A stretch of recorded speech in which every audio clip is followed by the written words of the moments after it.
Oi, gente, tudo bem? Vamos lá começar de novo, que eu já gravei algumas vezes, não saiu bom. Vamos para nossa aula.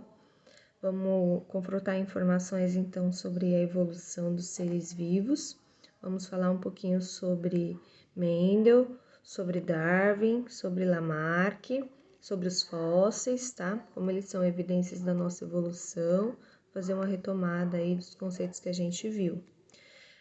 Primeiro a gente falou então lá que Mendel discutiu a transmissão das características e então ele comprovou para a gente que a gente tem DNA, podemos falar assim, que esse DNA passa informação aos demais, né, à nossa reprodução, aos demais indivíduos que vão surgir de nós, né.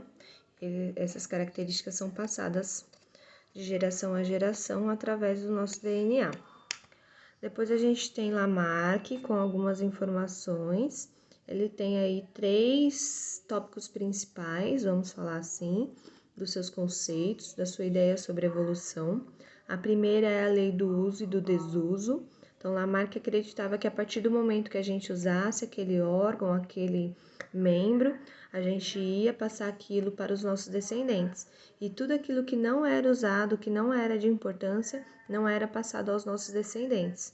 Então, um exemplo, eu tenho um braço forte, eu tenho um braço útil, eu uso muito esse braço seria passado aos meus descendentes. Porém, algum órgão, uma vesícula, algum órgão que não fosse importante para o meu desenvolvimento, não seriam passados aos nossos descendentes. Uso e desuso mesmo, o que é usado é passado e o que não é usado não é passado. Porém, começou a se questionar. Um exemplo, se eu tenho esse braço amputado, eu não posso mais usar esse braço. Mas o meu próximo descendente, a minha próxima geração de filhos, vai ter esse braço. Tá? Eles vão receber geneticamente esse braço, mesmo que eu não usei. Então, essas questões foram colocando em tese essa ideia foi colocando em xeque, né? Foi questionando se realmente essa lei do uso e desuso era verdadeira. Depois a gente tem a lei da herança dos caracteres adquiridos. Então, todas as características que eram adquiridas durante o desenvolvimento da vida, por exemplo, músculos nesse braço forte, eram transmitidos aos seus descendentes. Aí entra então as ideias de Mendel sobre as características, sobre a transmissão dos caracteres. Então, eles usavam as ideias de Mendel para corroborar ou não as ideias de Lamarck, concordar ou não com Lamarck. Depois a gente tem o meio ambiente provoca modificações no organismo. Então, nós temos algumas adaptações que são feitas pelo próprio ambiente onde a gente mora. E isso de fato acontece, tá? A gente tem um exemplo, o ambiente aquoso, o ambiente de água. Eu preciso ter modificações nesse organismo para sobreviver nesse meio aquático. Se mais a gente vai tendo adaptações diferentes para cada ambiente que é imposto. Nós temos algumas características no nosso organismo, na nossa função, que outras pessoas que moram em ambientes frios, muito frios, no Alasca, nos polos, têm diferente de nós, um exemplo. Então, o ambiente vai criando características diferentes a nós, tá? Depois a gente vem para Darwin, que ele fala sobre a seleção natural. O próprio meio ambiente seleciona os indivíduos bem adaptados. Então, ele fala lá, ó, seleção natural, sobrevivência e reprodução diferencial de indivíduos de uma população. O ambiente apenas seleciona as variações mais favoráveis. Então, o próprio ambiente seleciona o indivíduo a partir de algum fator favorável que ele tenha. Então, eu tenho lá uma linhagem de coelho. Só que eu tenho coelhos de pelo curto e coelhos de pelo longo. Quem vai sobreviver melhor ao frio? Coelhos de pelo longo.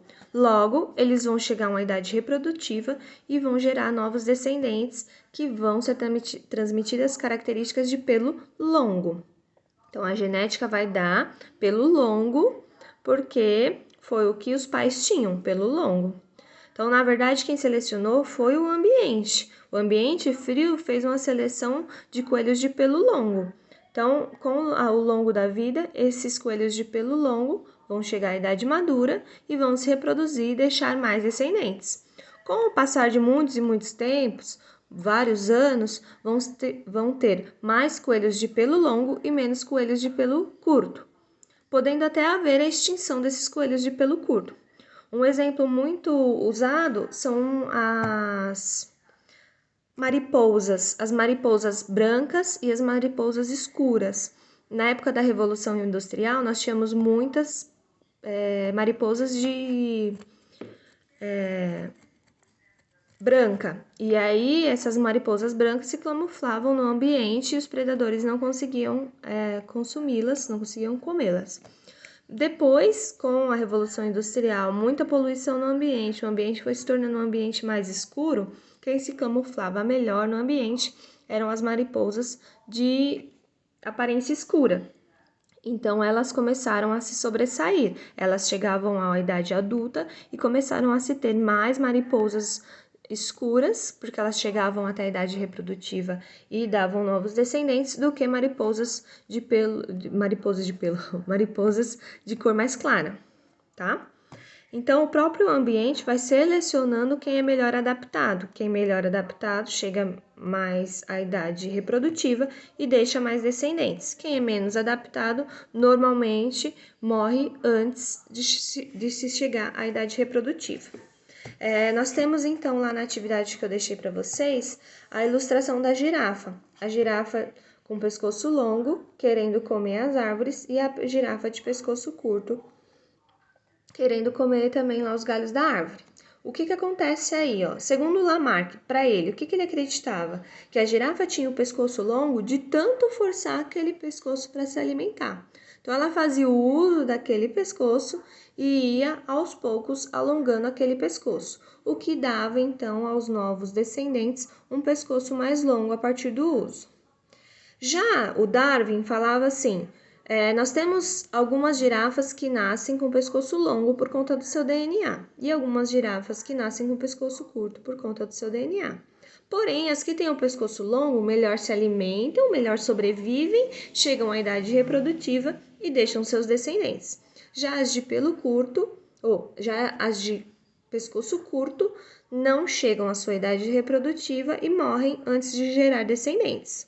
Então, eles foram selecionados naturalmente pelo meio e as girafas de pescoço longo têm uma adaptação melhor, têm uma sobrevivência melhor nesse ambiente, tá? Então, essa é a diferença entre os dois. Vamos falar agora um pouquinho sobre os fósseis. Os fósseis são evidências da evolução. Então, vestígios ou restos de corpos de animal, vestígio esse, pegada, fezes, pelo, unhas, tá? E também partes deste animal, pelo, unha, braço, perna, vão fazer com que vestígio também pode ser a garra do animal, né? Aquela unhada que ele fez na árvore, uma pegada, qualquer coisa que seja um vestígio ou parte desse animal é uma evidência da evolução, porque ele conta para nós como que os seres vivos foram se modificando ao longo do tempo. E a gente então consegue saber a partir de onde viemos, a partir de onde outros animais se desenvolveram, e eles provam para nós, são evidências do que aconteceu no nosso passado, tá? Então, até compostos químicos, até restos de pedra, composição química dessas pedras, composição química de água encontrada dentro dessas pedras, podem mostrar para nós o que aconteceu no nosso passado. São evidências para nós do que aconteceu. E aí provam uma série de informações. No terceiro ano do ensino médio, vocês vão ver mais sobre evolução e vão aprofundar um pouco mais esses conceitos, tá? Um beijo, gente. Até a próxima aula.